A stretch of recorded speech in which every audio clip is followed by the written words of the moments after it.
Pensamentos de Voltaire. Ingenuidade.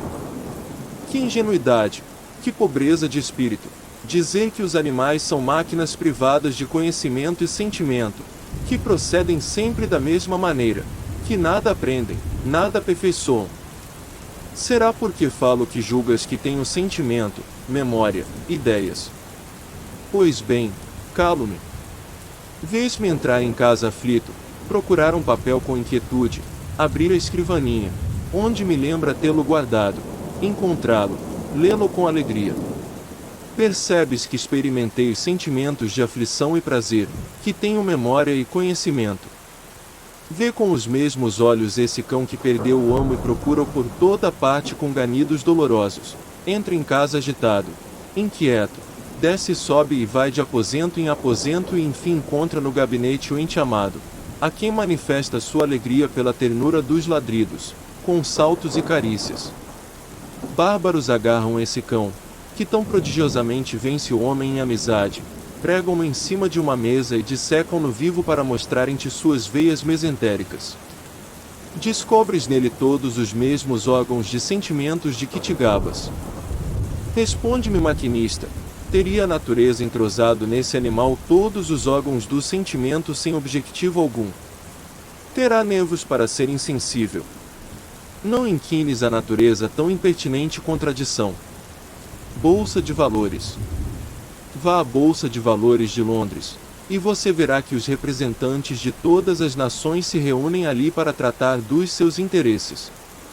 Ali, judeus, muçulmanos e cristãos lidam uns com os outros como se fossem todos da mesma fé e aplicam a palavra infiel apenas a indivíduos que vão à falência.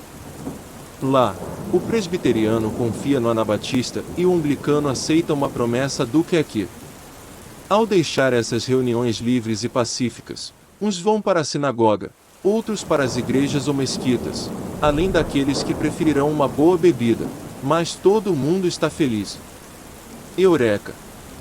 O poeta procurava desesperadamente, nos seus alfarrábios, o ensinamento que seria a chave para a compreensão de tudo, o ditado mágico que lhe abriria os olhos para o mundo verdadeiro, que ainda não existia.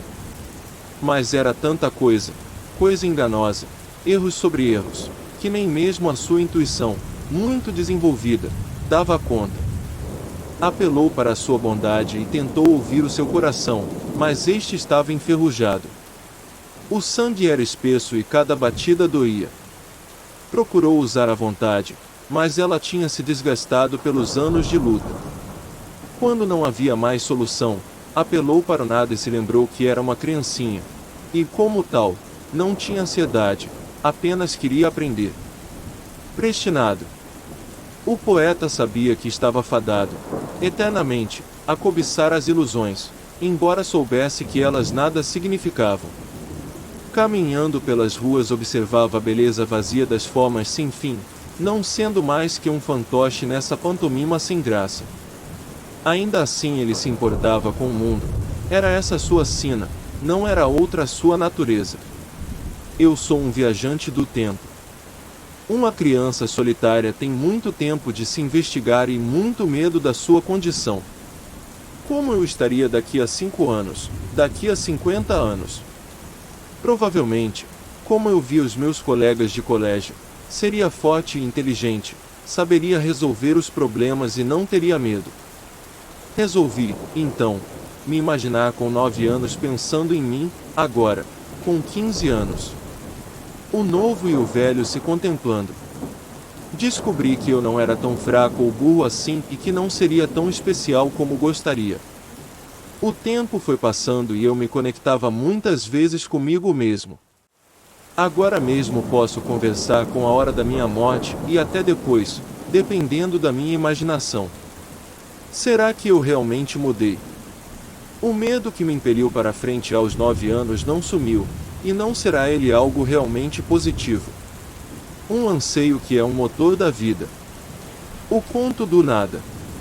O poeta se dedicava a contar histórias, contar para si mesmo. Histórias sobre coisas que não existiam, que ele inventava na hora. É fantástico, criar um mundo como quem joga xadrez consigo próprio. As histórias são piadas alegres ou tristes, grosseiramente desenhadas. Histórias de espionagem, cheias de riscos e suspense. Todas têm brilho, para satisfazerem o bom contista. Na minha história ninguém morre, os mortos ressuscitam e o final é feliz. Não há chefes, nem ninguém superior ou inferior, nem existe começo ou fim, porque a liberdade o exige. O personagem sofre com tentações e obstáculos na sua corrida para casa a fim de escrever a história, antes que ela desapareça da sua mente. Um pouco de inteligência. Me chamam de idiota. Se com isso querem dizer que eu tenho pouca inteligência, tem toda a razão. A inteligência que eu tenho são os poucos truques que aprendi agora. É por isso que eu sempre improviso. Improvisar é dar uma resposta sem usar o conhecimento ou o acúmulo de experiências. É responder à inteligência. É pular num abismo sem paraquedas ou quaisquer garantias. Escuridão. Se este mundo já existiu algum dia, agora não existe mais nada. Pelas ruas cheias de poeira e detritos, abandonadas, vagam os espectros, no seu eterno ir e vir, carregando os seus acessórios imaginários, a sua personalidade, agora inútil. As árvores me fitam na escuridão com os seus olhinhos de musgo. Vou caminhando entre os fantasmas, sem saber se estou morto também, se não sou mais uma sombra que procura permanecer quando há muito não temos luz. Por que a terra desapareceu e deixou esse gemido que ecoa ainda? Por que eu dormi e deixei que a vida fosse embora, mesmo antes de estar desperto e nada aproveitei do vinho da felicidade? Por que eu morri na praia, e por que lamentar? Ingenuidade.